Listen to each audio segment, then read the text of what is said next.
Қыздар, сіздермен дайындалу өте тез, өте дәмді пәтір нан, яғни қаттама нанның рецептісімен бөліспекшімін.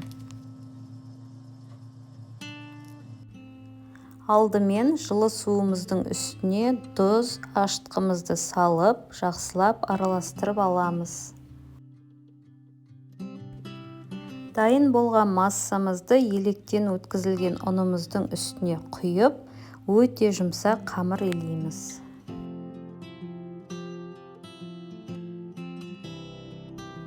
Дайын болған қамырымыздың бетін жауып, 15-20 минут аралығында демалдырамыз.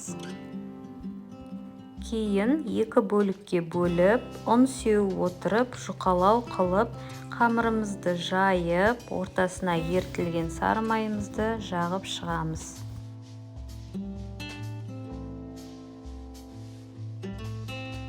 Үстіне қуырылған жуаны салып, дәл видеода көрсетілгендей етіп ораймыз.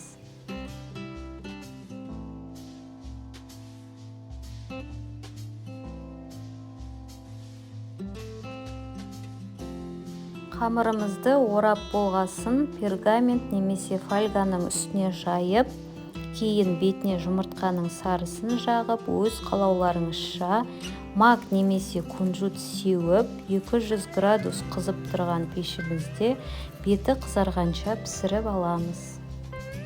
Міндетті түрде дайындап көріңіздер, дайындалуы көп уақытты алмайды. Біздің пәтір нанымыз қатпарлы әрі өте дәмді болып шығады.